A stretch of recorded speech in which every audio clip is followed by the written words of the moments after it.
Amado povo de Deus, a liturgia de hoje é uma delicadeza tão grande.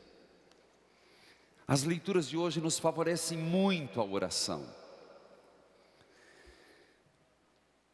porque fala de duas coisas que nós compreendemos muito bem, até os provoquei no ato penitencial: ser sal da terra, luz do mundo. Ora, essa palavra nos parece bastante comum, mas aprofundemos um pouco mais.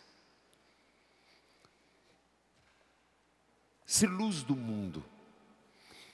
Para nós que vivemos numa grande cidade, ou quem está me acompanhando, nós não temos muita noção das colinas.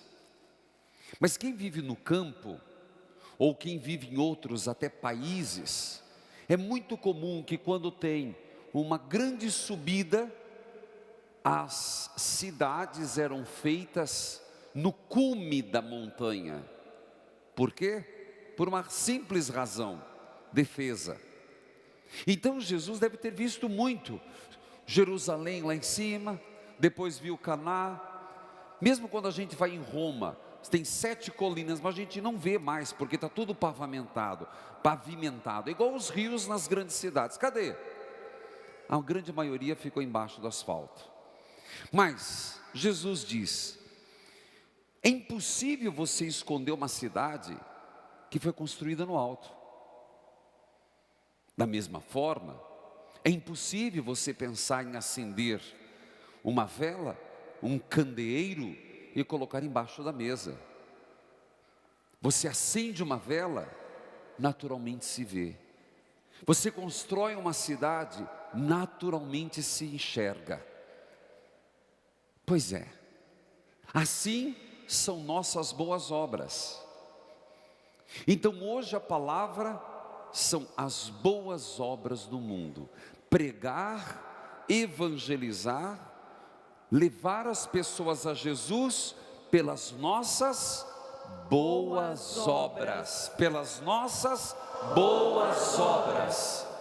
Esse é o tema, estabelecido por Mateus, confirmado na primeira leitura e no Salmo. Vejamos, fazer boas obras.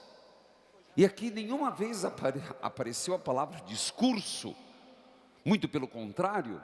São Paulo, na segunda leitura, rechaça a comunidade de Corinto uma pregação baseada na sabedoria humana. Vamos refletir. Queridos irmãos, eu tenho cada vez me dado conta que o Papa Francisco quis marcar o seu pontificado por gestos. É um homem que fala pouco, economiza palavras. Fala pouco, seus discursos são pequenos, mas os seus gestos são grandiosos. Tanto que a cada momento a gente se surpreende com uma nova atitude que foge ao protocolo. Eu diria que nós estamos sedentos de gestos proféticos, de atitudes que por si só falem de Deus. Eu repito, nós estamos sedentos de gestos concretos. Eu diria gestos institucionais, gestos pessoais, que por si só falam por si mesmo. Nós estamos cansados de discursos. Os discursos caíram em descrédito. Por que caiu no descrédito? Porque não se dá peso à palavra. As palavras são ditas com certa falácia, com uma palavra ardilosa, uma palavra recheada de ironia, com presunção. Portanto, esta palavra perdeu o sentido de ser. Assim sendo, digo a você, meu irmão, minha irmã, o que o mundo tem necessidade são de exemplos. Jesus foi um homem de exemplo. Jesus foi um homem de atitude. E essas atitudes devem ecoar dentro de nós e nos fazer também ter atitudes equivalentes. Veja, Jesus disse: vós sois o sal da terra e a luz do mundo, não se pode esconder as boas obras. Do que nós estamos falando? Nós estamos falando de um discurso já escasso dos políticos, um discurso demasiadamente moralista, que não convence também algumas vezes das igrejas. O que nós precisamos é de atitudes, e o Senhor fala com clareza. Na primeira leitura, quais são essas atitudes? Reparta o pão com os famintos. Isso não é discurso, isso é atitude. Boas obras. Vocês conseguem lembrar o refrão do Salmo?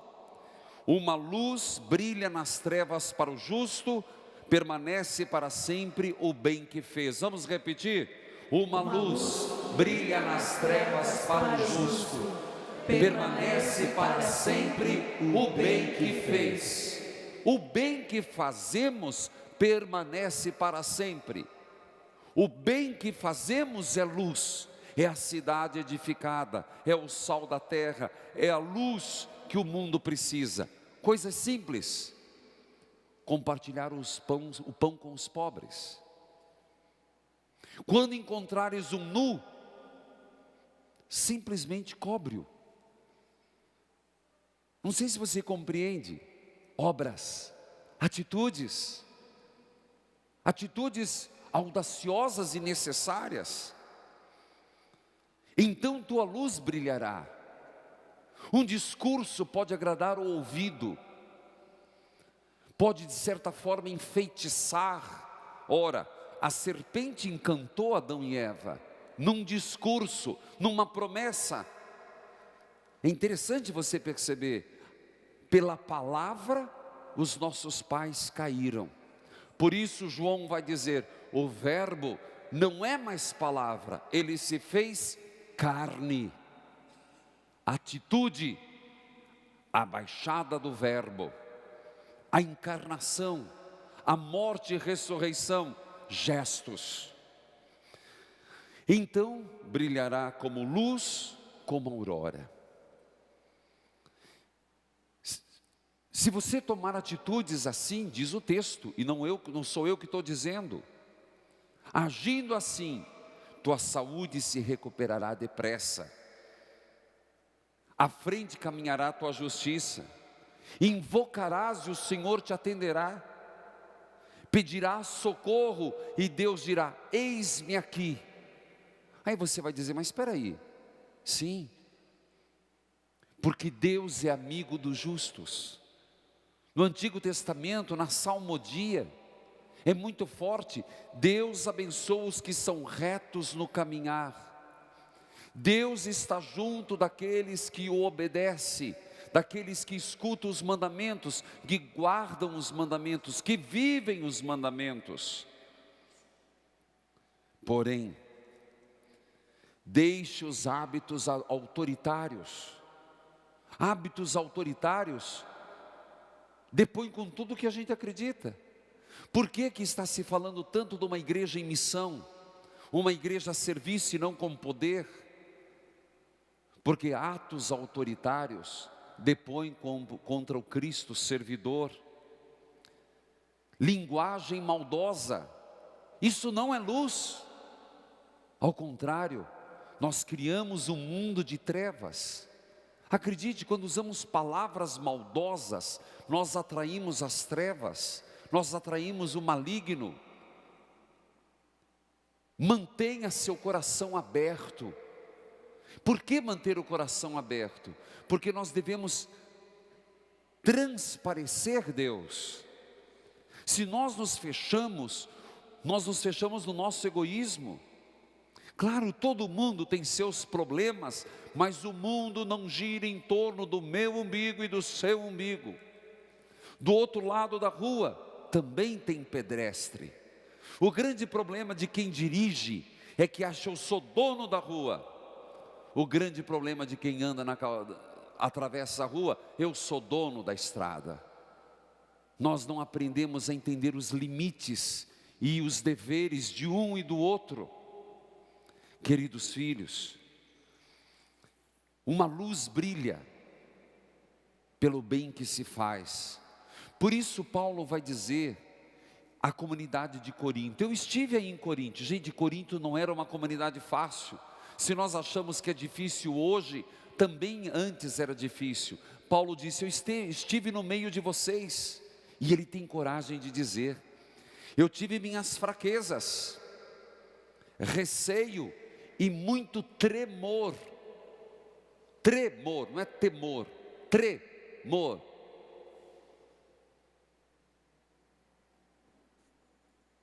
A minha palavra, minhas pregações não eram das melhores, mas o que eu fiz foi dar exemplo de vida, para que vocês compreendam que o que eu prego não são pela eloquência do meu falar. O que eu prego não é fruto da minha sabedoria humana, mas da experiência da minha vida. Boas ações. Aí eu pergunto, e começa o questionamento a partir da nossa vida: como nós temos brilhado no mundo? Quando as pessoas nos olham, nas nossas atitudes, nós depomos contra a nossa fé? Ou fortalecemos no outro a fé em Deus? Vou fazer de novo a pergunta, melhorá-la um pouco. Se Deus quer que sejamos uma cidade construída na torre, se Deus quer que sejamos uma luz que não dá para esconder, acendeu, se vê, e o que faz nos brilhar no mundo são as boas ações. Na nossa vida, no teu trabalho, no cotidiano, na correria da vida, nas atividades que fazemos, com aquilo que sobrevivemos, no ganha-pão de cada dia, no gerenciar dos nossos negócios, no gerenciar da nossa vida familiar, no gerenciar da nossa existência. Nós somos luz, e essa luz remete a Deus? Ou quem nos vê se questiona se aí não é de religião nenhuma, porque olha o que ele é capaz de fazer. Boas ações. Não pensemos que as boas ações têm aquela visão: fiz uma boa ação, Deus escreveu lá em cima. Não é isso. Mas as boas ações acumulam uma vida virtuosa. Não é que Deus fica escrevendo para fazer o tesouro espiritual de cada um. Isso é uma visão de uma catequese que é bonita, não vou dizer que está errado, mas um tanto antiga. Mas sem dúvida, toda boa ação, um anjo da guarda vai dizer a Deus o que fazemos. Da mesma forma que uma má ação, o inimigo fedorento vai nos denunciar. Pode ter certeza. Mas uma vida de boas ações, feitas em nome de Deus, nos leva a uma vida virtuosa. E uma vida virtuosa nos faz ser luz, nos faz ser santos. Queridos filhos, é bem verdade que sobreviver hoje não está fácil. É bem verdade que hoje a grande maioria, grande porcentagem, não consegue sair do viver para pagar a conta de ontem, viver para ser no mínimo quitar as suas dívidas. Mas existem valores maiores do que isso. A honestidade, as boas obras, tentar iluminar as situações de trevas, não deixar as sombras invadir nosso coração, e quando tivermos, buscarmos Jesus como luz. É nesse contexto que eu vejo São Brás. Eu sempre digo que às vezes as pessoas acham, por favor, eu sou muito devoto dos santos, e nas novenas, no rádio, faço sim, de novena em novena eu faço, e não vou parar, porque é o tesouro que temos. Ora, mas não é magia, longe disso. Primeira coisa, nós temos que pensar que quando falamos de um santo, nós temos um intercessor junto a Jesus. Segundo, um exemplo de vida. Terceiro, alguém que vem nos favorecer numa graça. Quando falamos de São Brás, nós estamos pedindo: Senhor, me cure dos males da garganta. Por isso a bênção das velas que se dá no domingo. Mas eu vou usar essa saúde que Deus me der para uma boa obra, para fazer o bem, para proclamar o nome do Senhor. Que nós aprendamos o que é ser sal da terra e luz do mundo. Sal demais fica insuportável, de menos, insosso, no ponto certo. Isso o Espírito Santo nos dá. Luz, quando é boa, ninguém esconde. Acende uma luz, ela brilha, você queira ou não. Amém.